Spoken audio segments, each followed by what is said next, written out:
The way asshole is misspelled in red spray paint across the back door of babies make me think of my mother. She should always insert a brief pause between syllables, making it sound like two separate words. I wanted to laugh every time I heard it, but it was hard to find the humor in it. As a child, when it was always the recipient of hurled insult. Asshole, Darren mutters. Had to be a kid. Most adults know how to spell that word. You'd be surprised I touch the paint, but it doesn't stick to my fingers. Whoever did this must have done it right after we closed last night. Do you think the misspelling is intentional? He asked. Are they suggesting you are so important of an asshole that you are a whole entire ass? Why do you assume they are targeting me? They could be having targeting you or Brad. It's your restaurant. Darren takes off his jacket and uses it to pry large share of exposed broken glass out of window. Maybe it is a gruntled employee. Do I have a disgruntled employee? I can think of a single person on payroll who would do something like this. The last person I had quit was 5 months ago, and she left on good terms after getting a college degree. There was that guy who did the dishes before you hired Brad. What was his name? He was named after some kind of mineral or something. It was super weird. Quartz, I say. It was a nickname. I haven't thought about the guy in so long. I doubt he's holding a grudge against me after all this time. I fired him right after we opened because I found out he wasn't washing the dishes unless he could actually see food on them. Glasses, plates, silverware, anything that came back to the kitchen from a table looking fairly clean. He just put it straight on the drying rack. If I wouldn't have fired him, he would have gotten a shutdown by the health department. You should call the police, Darren says. We'll have to file a report for insurance. Before I object, Brad appears at the back door, his shoes crunching the broken glass beneath his feet. Brad has been inside taking inventories in order to see if anything was stolen. He scratches the stubble on his jaws. They took the croutons. There's a confused pause. Did you say croutons? Darren asked. Yeah, they took the whole thing of croutons that were prepared last night. Nothing else seems to be missing though. That wasn't at all what I was expecting from him to say. If someone broke into a restaurant and didn't take appliances or anything else of value, they probably broke in because they were hungry.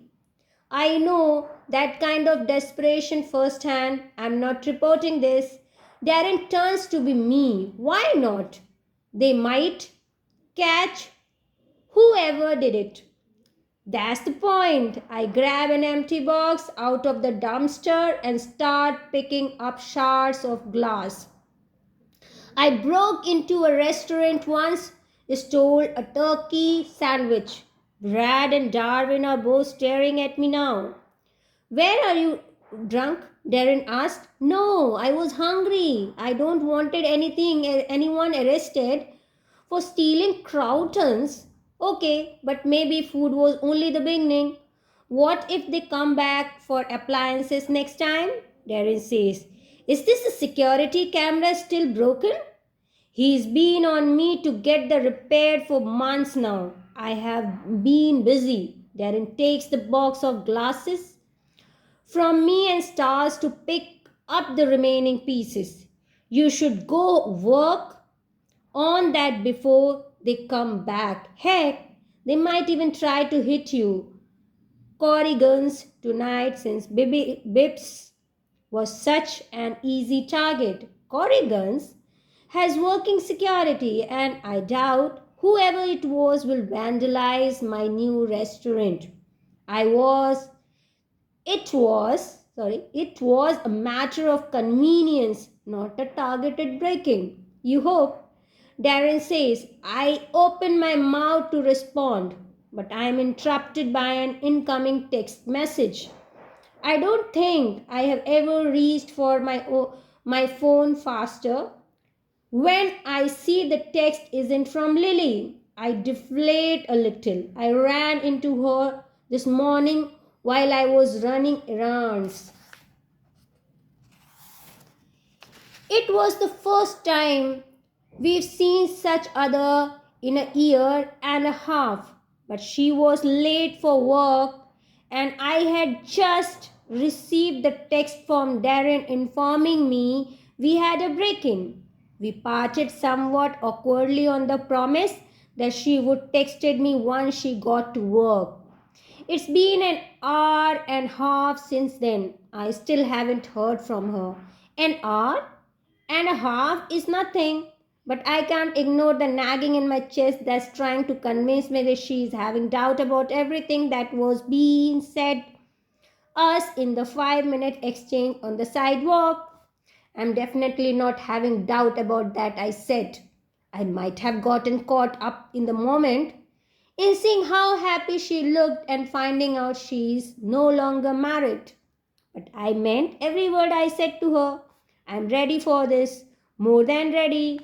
I pull up her contacted info in my phone. I wanted to text her so many times over the last years and a half, but last time I spoke to her, I left the ball in her court. She had so much going on. I didn't want it to complicate her life even more. She is single now, though, and she made it sound like she was finally ready to give whatever could be between us a chance.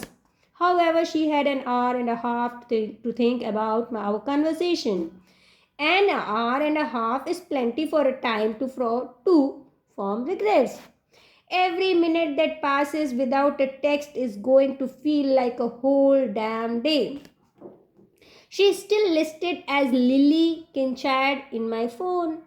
So I edited her contact info and changed her last name back to Bloom. I feel Darren hovering, looking over my shoulder at my phone screen. Is that our Lily? Brad perks up. He's texting Lily. Our Lily? I asked confused. You guys met her once. Is she still married? Darren asked. I shake my head. Good for her, she says. She was pregnant, right? What did she end up having? A boy or a girl? I don't want to discuss Lily because there's nothing to discuss yet. I don't want to make it more than what it might be. A girl, and that's the last question I am answering. I focus on Brad. Theo coming in today? It's Thursday. He'll be here. He head inside the restaurant. If I am going to discuss Lily with anyone, it be Theo.